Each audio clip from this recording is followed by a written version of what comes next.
बरकत और जलाली और उत्तम नाम में मेरी तरफ से एक बार फिर सबको सलाम। सब खुश हैं? आमीन। आइए मेरे साथ भाई मुकद्दस को खोलिए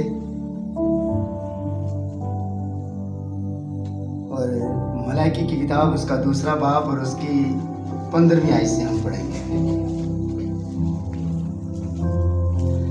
मलाइकी की किताब उसका दूसरा बाब और उसकी 15वीं आयत। क्या उसने एक ही को पैदा नहीं किया, बावजूद के उसके पास और अरवाह मौजूद थी? फिर क्यों एक ही को पैदा किया? इसलिए कि खुदा तर्ज नस्ल पैदा हो। बस तुम अपने नफ्स से खबरदार रहो और कोई अपनी जवानी की बीवी से बेवफाई ना करे, क्योंकि खुदावन इसराइल का खुदा फरमाता है कि मैं तलाक से बेजार हूँ और उससे भी जो अपनी बीवी पर जुल्म करता है। रब अल-फाश फरमाता है, इसलिए तुम अपने नफ्स से खबरदार रहो ताकि बेवफाई ना करो।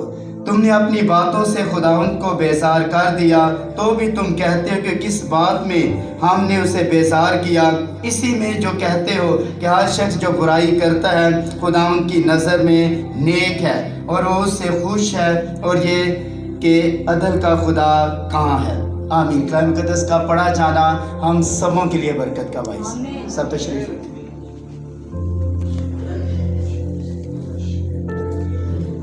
आज थोड़ी देर के लिए हम इस बात के ऊपर गौर करने चाह रहे हैं।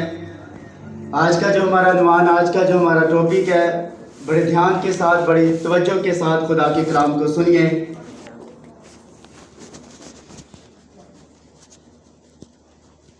क्या मेरी बहनें कलाम सुनने के लिए तैयार हैं? मेरे भाई कलाम सुनने के लिए तैयार हैं? और आज का जो हमारा अनुमान, आज का जो हमारा टॉपिक है वो ये है, ताकदार मेवा। ताकदार मेवा। ताक अंगूर को कहते हैं, ताक किसी भी कलम को कहते हैं जो कलमे वाला। हाँ, तो ताकदार मेवा ये बड़ा ख़ास टॉपिक है जो मैं आपके सामने रखना चाहता हूँ, ताकि आप इस कलाम को बड़े ध्यान के साथ और बड़ी तवज्जो के साथ आप सुनें। और सच्चाई को हमेशा सच्चाई के साथ बयान करना चाहिए। सच्चाई को झूठ के वसीला से बयान नहीं करना चाहिए। आपके पास सच्चाई है तो फिर सच्चाई को सच्चाई तक याद रखें, झूठ को सच्चाई तक लेकर ना जाएं। सच्चाई को सच्चाई के जरिया से लोगों तक डिलीवर करें या बयान करें भी।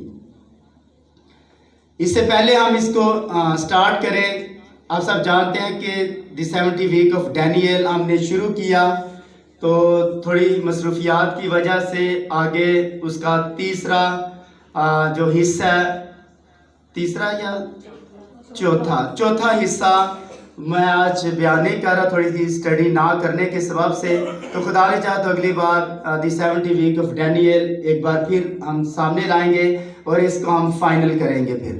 तो आज जनरल मैसेज है, लेकिन इसको ध्यान के साथ सुनिए। ताकदार मेवा कितने घरों के अंदर लगा हुआ है?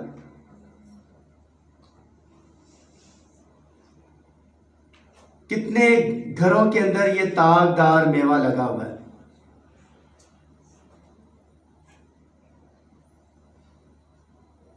क्या किसी के घर के अंदर कोई कलम या कोई पौधा या कोई इस तरह का कोई घर के अंदर कोई जो फल दे रहा हो, आपके घर के अंदर कोई पौधा लगा हुआ है? फिजिकली बात नहीं कर रहा मैं, रूहानी बात कर रहा हूं। रूहानी तौर पर आपके घरों के अंदर कोई पौधा लगा हुआ है? बीवी।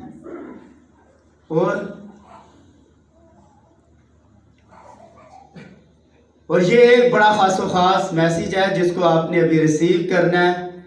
और आज मैं आपको इस ताल्लुक से बात आपके जहनों के साथ जहनों से गुजारना चाहता हूँ, ताकि आप इस बात को क्लियर जान जाएं कि जब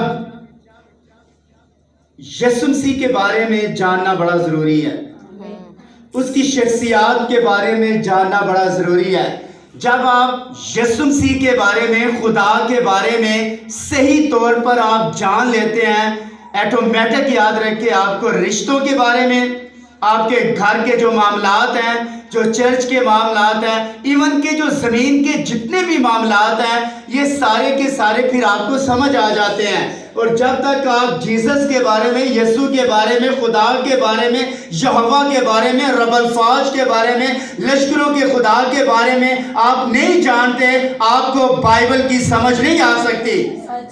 राइट।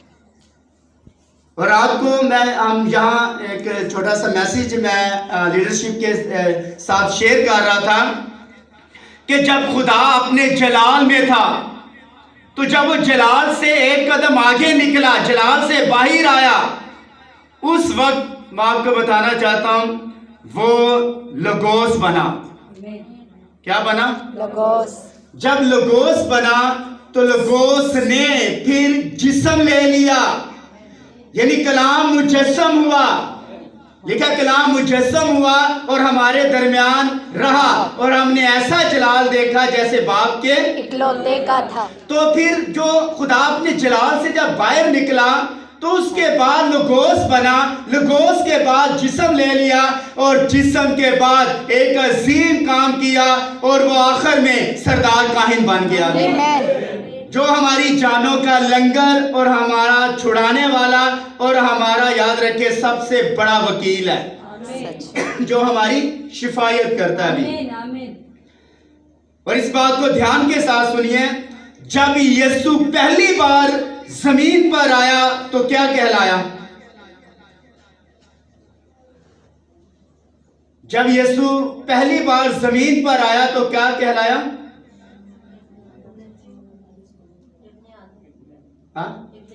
इब्ने आदम। जब यीशु जमीन के ऊपर पहली बार आया तो इब्ने आदम कहलाया।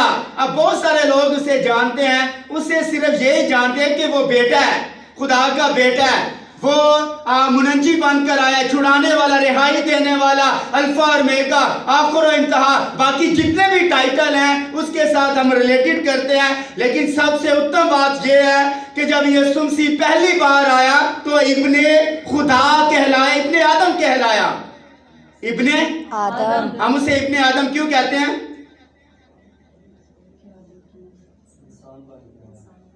हाँ, इसलिए इब्ने आदम कहते हैं क्योंकि वो अपने जलाल से बाहर आया, अपने तख्त से, वो जो मुहीब खुदा है, जब वो अपने जलाल से बाहर आया तो याद रखे इतना नीचे आ गया कि खाक तक आया, जमीन तक आया, डस्ट तक आया, जमीन तक आया। इसलिए वो आदम की नस्ल से आया है, इसलिए उसे हम इब्ने आदम कहते हैं। लेकिन अब वो क्या कहलाता है? जब वो जमीन के ऊपर था तो इब्ने आदम था, लेकिन जब वो चला गया तो फिर क्या कहलाता है? इब्ने खुदा। भाइयों क्या कहलाता है? इब्ने खुदा। जब वो जमीन के ऊपर 33.5 साल रहा तो वो इब्ने आदम कहलाया। जब वो आसमान के ऊपर मरा, दफन हुआ, तीसरे दिन मुर्दों में से जी उठा, तो जब वो आसमान के ऊपर चला गया, अब वो क्या कहलाता है? किस टाइटल से हम उसे याद करते हैं? अब वो इब्ने खुदा है, वो इब्ने खुदा। जब वो पहली बार आया तो इब्ने आदम, जब वो चला गया तो इब्ने खुदा। लेकिन जब मिलेनियम के अंदर जाएगा या आएगा, या मिलेनियम का पीरियड शुरू होगा, यानी 1000 साल बादशाह का पीरियड शुरू होगा, वो फिर क्या कहलाएगा? इब्ने दाऊद। जब तख्त के ऊपर बैठेगा, दाऊद के तख्त के ऊपर बैठेगा तो क्या कहलाएगा? इब्ने दाऊद। इब्ने दाऊद यानी दाऊद का बेटा, इब्ने आदम यानी आदम का बेटा, इब्ने खुदा यानी खुदा का बेटा। जब वो पहली बार आया तो इब्ने आदम, जब वो चला गया अभी इब्ने खुदा, और जब वो वापस आएगा और 1000 साल बादशाह के अंदर आएगा तो 1000 साल बादशाह यरूशलेम के अंदर है, 3.5 साल मुसीबतों के दौर के बाद शुरू होगा, जब कलीसिया आसमान के ऊपर चली जाएगी, दुल्हन आसमान के ऊपर चली जाएगी। उसके बाद वो इब्ने दाऊद कहलाएगा। क्या कहलाएगा? इब्ने दाऊद। वो इब्ने आदम यानी नबी के तौर पर आया, लेकिन जब वो मफोकुल फितरत के अंदर है तो फिर उसे हम क्या कहेंगे? जब वो मफोकुल फितरत के अंदर है, आग के सतून के अंदर है, फायर और पिलर के अंदर है। जब बनी इसराइल बियाबान के अंदर थे तो दिन के अंदर बादल का सतून और रात को आकाश। तो आग के सतून के अंदर से हम अगर देखना चाहें तो उसे किस नाम से पुकारा जाएगा? जब खुदावंद का खादम भाई इब्राहिम कलाम सुनाया करता था तो फायर और पिलर उसके सर के ऊपर आला रखाया जाता, और वो आले के अंदर याद रखे जीसस था। और ये सच्चाई है, याद रखे। वो इब्ने आदम यानी नबी के तौर पर आया, लेकिन मफोकल फितरत सूरत में इब्ने खुदा है। यानी मफोकल फितरत के अंदर, आले के अंदर, आग के सतून के अंदर, फायर और पिलर के अंदर, मैं आपको बताना चाहता हूँ वो इब्ने खुदा है। बात समझाई? Yes sir. और एक और बात, पहली बार आया तो इब्ने आदम, दूसरी बार आसमान के ऊपर चला गया तो इब्ने खुदा, जब वो वापस आया तो फिर इब्ने दाऊद, और जब वो आले के अंदर चला गया, आग के सतून के अंदर चला गया तो फिर वो क्या कहलाया? इब्ने खुदा। अब बात समझ आई? यस आमीन। लोगों को बात समझ आई अभी? और सुनिए, यीशु मसीह ने जमीन के ऊपर अपनी शिनाख्त, जो उसके पास आइडेंटिटी था, कार्ड था, शिनाख्त थी, याद रखें, वो अपनी शिनाख्त किस नाम से वो करवाता था?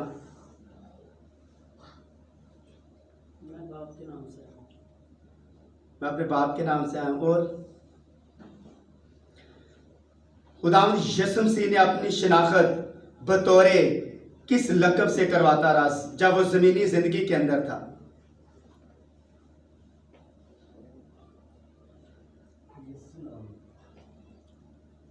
यीशु तो उसे लोग पुकारते हैं, और जोशवा अब्रानी ज़बान के अंदर लफ्ज़ जोशवा आया यीशु के लिए, और मसाया भी कहते हैं यीशु मसीह को। और सुनिए इस बात को, हमारे खुदावंद यीशु मसीह ने खुद की शिनाख्त बतौरे इब्ने खुदा कभी ना करवाई। यानी कभी उसने ये नहीं कहा कि मैं खुदा का, कभी बोला उसने? हाँ,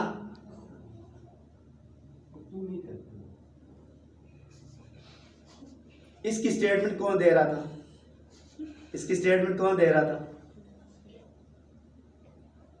इब्ने खुदा की स्टेटमेंट, उस लक़ब से लोग किस तरह से पुकारते? उसने अपनी शनाख्त कभी भी इस लफ्ज़ से ना करवाई कि मैं इब्ने खुदा यानी मैं खुदा का बेटा हूं।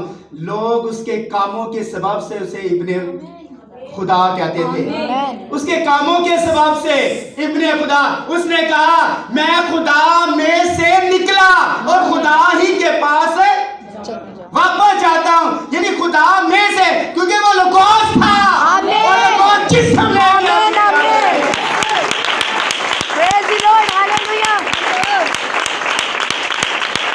क्योंकि वो खुदा में से निकला। और सारी खुसूसियात, सारी की सारी खुसूसियात याद रखे, खुदा जो खुदा के अंदर थी, जो कुछ खुदा था वो मसीह के अंदर उतर आया। और मसीह ने साबित किया, मैं से पानी से मैं बनाना कोई साइंटिस्ट नहीं बना सकता। याद रखे, कोई दुनिया का मुफक्कर, कोई साइंटिस्ट, कोई साइंसदान, कोई सियासतदान, याद रखे, मैं से पानी नहीं बना सकता। ये यीशु का कमाल है। यीशु ने ये काम किया, हालेलुया, ये यीशु ने किया। और कोई भी आदमी, कोई भी साइंसदान, अच्छे से अच्छा, याद रखे, डॉक्टर कभी भी मुर्दों को जिंदा नहीं कर सकता। ये 4 दिन के, मैं कहता हूँ 1 सेकंड 10 सेकंड भी गुजर जाए, डॉक्टर जिंदा नहीं कर सकते। लेकिन लाजर को चौथे दिन यीशु मसीह ने जिंदा किया। लोग इसे इब्ने खुदा कहना शुरू कर दिया, और खुदा ने कहा ये मेरा प्यारा बेटा है, इसकी सुनो। और याद रखे, जो उसकी सुनता है वो खुदा की सुनता है। आमीन आमीन। और जो उसकी नहीं सुनता, आज आपको बताना चाहता हूं, जो रब्बुल फाज को अहमियत नहीं देता, जो उसकी नहीं सुनता, बड़ी खतरनाक बात लिखी है, सुने। मलाकी की किताब उसका पहला बाप और उसकी 14वीं आयत के अंदर लिखा है, लानत उस दगाबाज पर, लानत उस दगाबाज के ऊपर जिसके गले में नर है पर खुदावंद के लिए ऐबदार जानवर को नजर मांगकर गुस्से पेश करता है, क्योंकि मैं शाह अजीम हूं और कौमों में मेरा नाम वहीद है, रब्बुल फाज फरमाता है।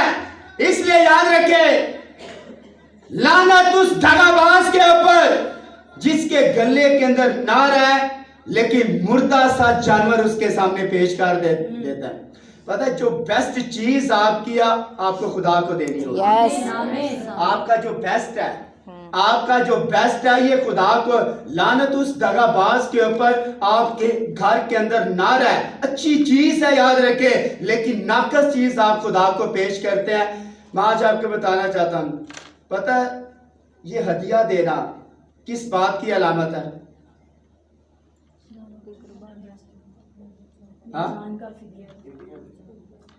अपनी जान का नहीं। जब आप खुदा का खादम आपके घर के अंदर आता है, तो यहाँ तक जो हदिया आप देते हैं, या चर्च के अंदर आप टोकरी के अंदर हदिया डालते हैं, अंदर जो आप हदिया डालते हैं, इसके अंदर दर हकीकत आप हदिया नहीं डालते। बाइबल मुकद्दस के मुताबिक याद रखिए, इसके अंदर आप क्या डालते हैं? ये जो भाई सदीक और बहन टोकरी लेकर आपके पास आते हैं, तो इसके अंदर आप क्या डालते हैं?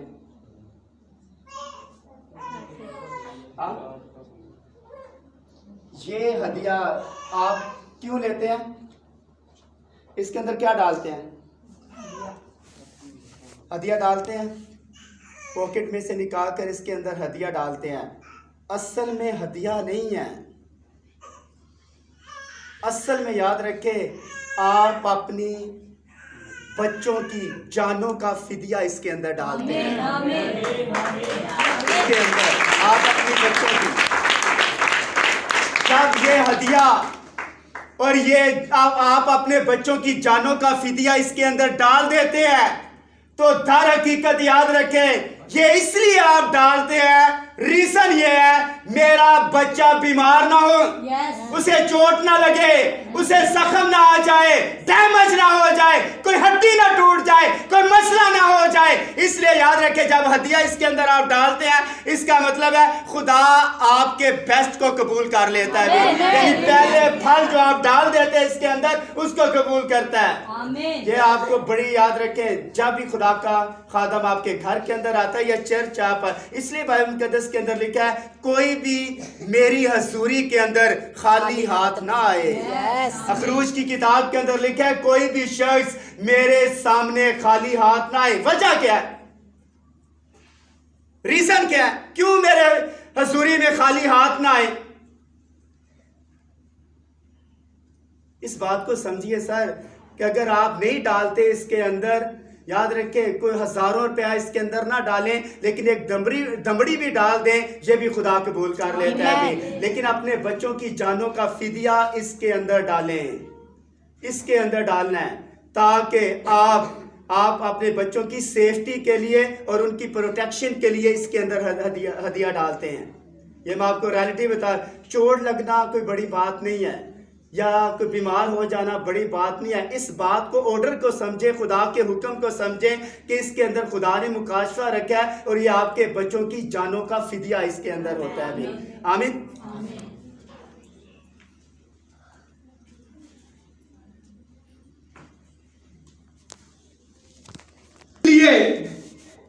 लानत उस दगाबाज के ऊपर जिसके गले में नार है, पर खुदा के लिए ऐबदार जानवर को नजर मानकर पेश करता है। इसलिए खुदा डिमांड कर रहा है, सबसे जो आपका बेस्ट है उसको खुदा की हजूरी में लाएं, वरना याद रखें, जो आपका बेस्ट नहीं है, कभी भी नाकस चीज याद रखें खुदा को ना दे। पता है खादम जब आपके घर के अंदर आता है, कोई भी टूटी जूती ना उसे दे। मुझे तो अक्सर लोग टूटी जूतियाँ दे देते हैं, ये शर्टें दे देते हैं। भाई तो अक्सर मुझे शर्टें देते रहे, खुदा आपको बरकत दे। जो कुछ इनके पास होता है वो मुझे दे देते हैं। तो मैं आपको बताना चाहता हूँ कि खुदा को बेस्ट दें, वो शाय अजीम है, वो अजीम है। आप घर हकीकत खादम की रिस्पेक्ट नहीं करते। खुदा का खादम आपके घरों के अंदर आता है या चर्च के अंदर आता है या कुछ आप देते हैं, आप शाय अजीम की ताज़ीम करते हैं। याद रखें, आमीन। इसलिए खुदा दो तरीकों के साथ, याद रखे, आपसे बेजार है। बेजार इट्स में तंग है। खुदा आपसे तंग क्यों है? क्यों खुदा आपसे तंग है? क्या किया आपने? बारिश ज्यादा होना शुरू हो जाए तो आप खुदा को याद रखे बुरा भला कहना शुरू कर देते हैं। आप खुदा से तंग है या खुदा आपसे तंग है? खुदा आपसे तंग है। आप खुदा से तंग हो या ना हो, वो अपने कानून के मुताबिक चलता है। याद रखें, आपके 10 बच्चे हैं, याद रखें, आप दोनों मियाँ बीवी मर गए हैं, लेकिन याद रखें खुदा को इस बात से गरज नहीं है कि आपके बच्चे कौन पालेगा, पालना उसका काम है। याद रखें, पालता वो है।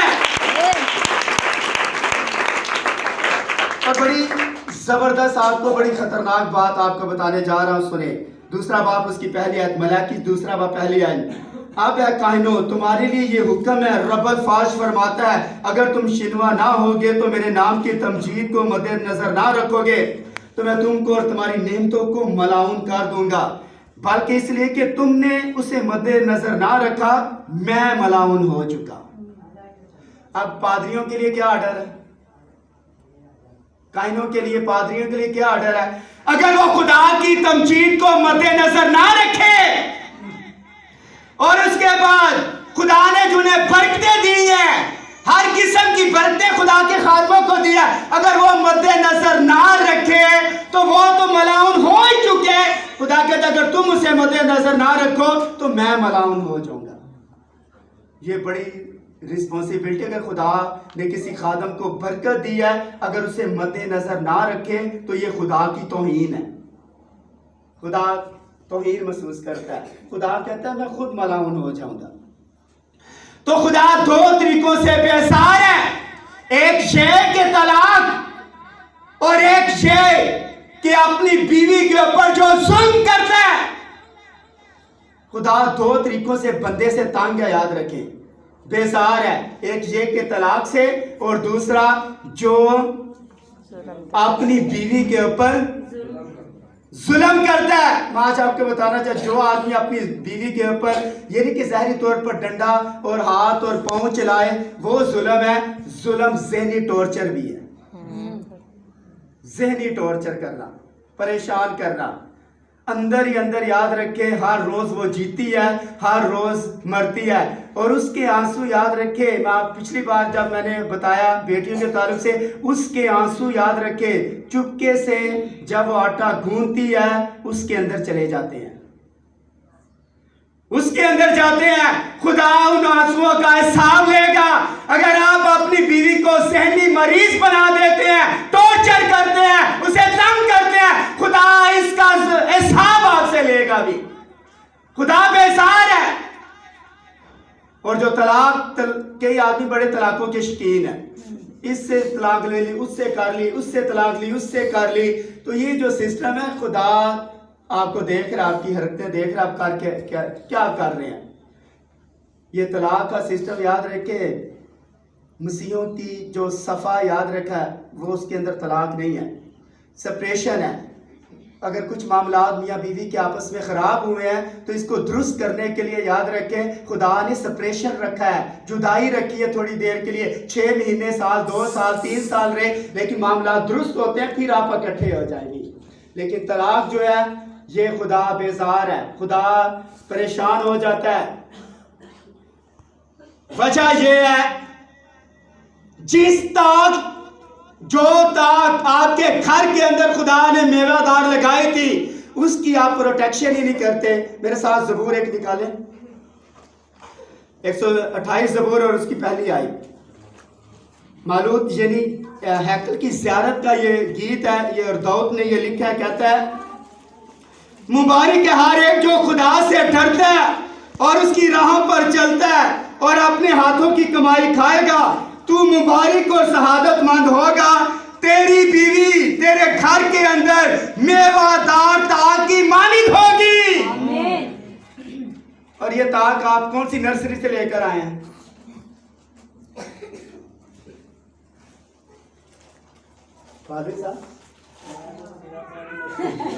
वजीराबाद नर्सरी से बादशाह साहब लेकर आए हैं, कुछ सियालकोट नर्सरी से लेकर आए हैं, कुछ कराची नर्सरी से लेकर आए हैं, कुछ झेलम से, कुछ याद रख के गुजरात से, और इसी इलाके कुछ नारोवाल से लेकर आए हैं। तो ये ताकों से लेकर आए हैं।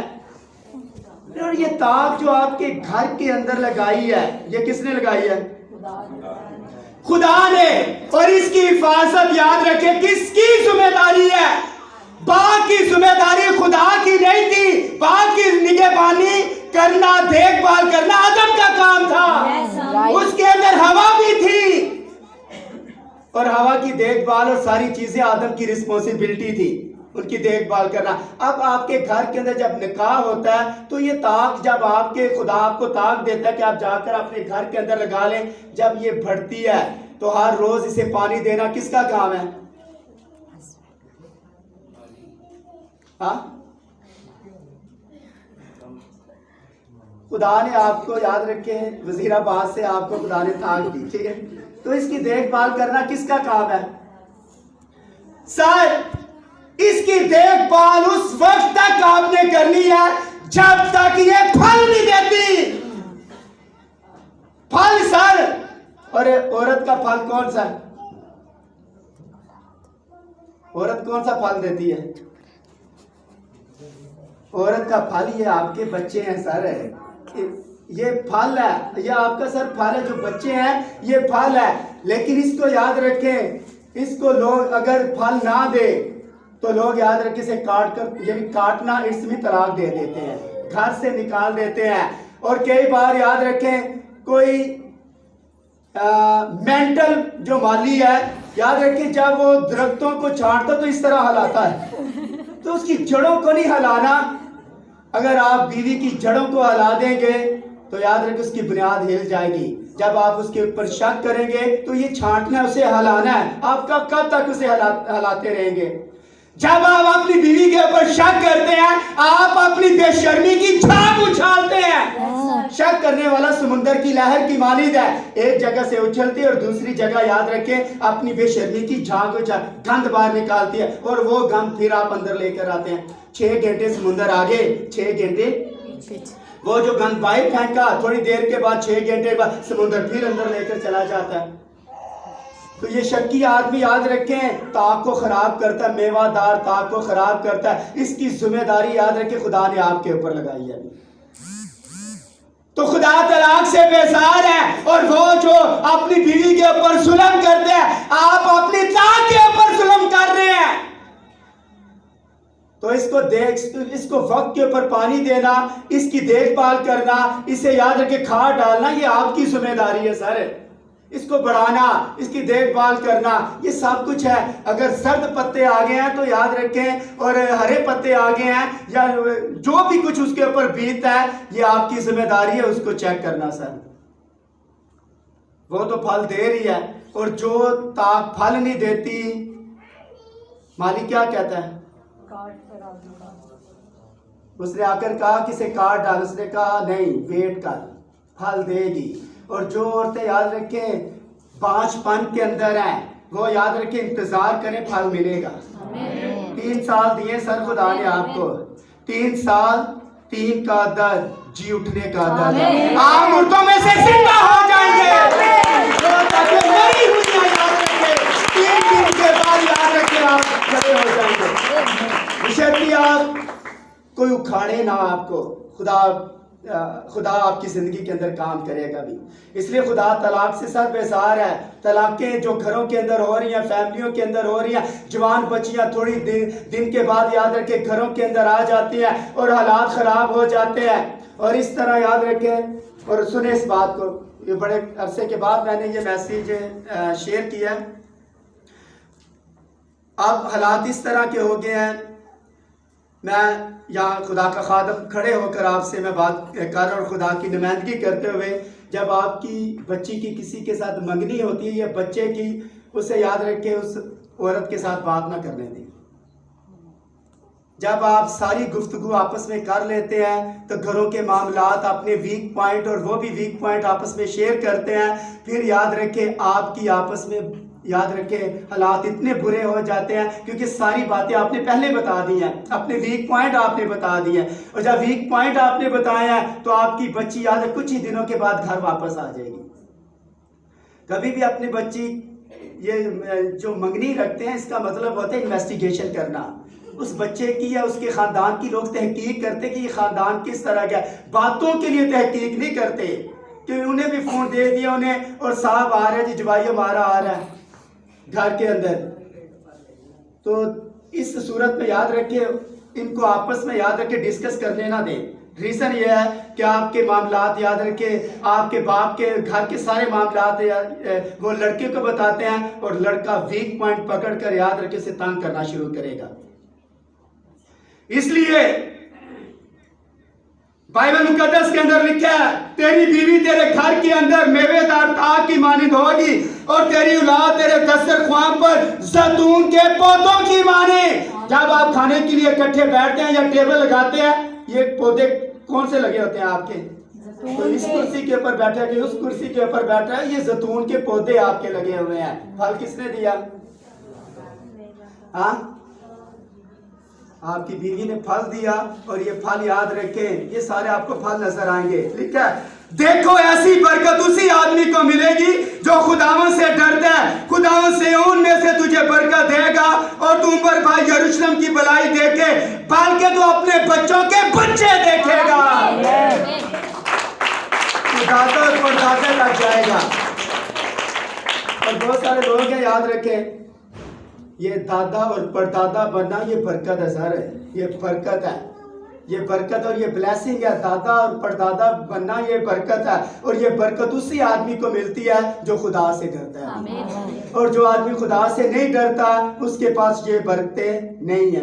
आमीन। इसलिए खुदा ने हमें एक ही बीवी क्यों दी है? खुदा ने एक ही हमें बीवी क्यों दी है? खुदा तरस नस्ल पैदा, जब आप 2-2, 3-3 शादियां करते हैं, आपकी याद रखें खुदा तरस नस्ल पैदा नहीं हो सकती। एक ही के सबब से खुदा तरस नस्ल खुदा पैदा करता है। इसलिए खुदा तलाक से बेजार है। खुदा ने चाहा तो तलाक का टॉपिक जो है ये कभी फिर हम दोबारा मैं आपके सामने पेश करूंगा। लेकिन जो ख़ास बात आपकी है, आपकी बीवी आपके घर के अंदर एक पौधे की मानित काम कर रही है और इसकी देखभाल करना, इसकी प्रोटेक्शन करना, ये मेवेदार ताग की मानित है और ये फलदार है। और इसको याद रखें, काटना नहीं, इसको याद रखें बर्बाद नहीं करना और इससे पानी वक्त के ऊपर देना, इसकी प्रोटेक्शन करनी है। फिर याद रखें ये फल देती रहेगी और मरते दम तक याद रखें ये फल देगी। आमीन। आमीन। आइए अपनी आंखों को बंद करते हैं और इस कलाम के ऊपर हम थोड़ी देर गौर करते हैं।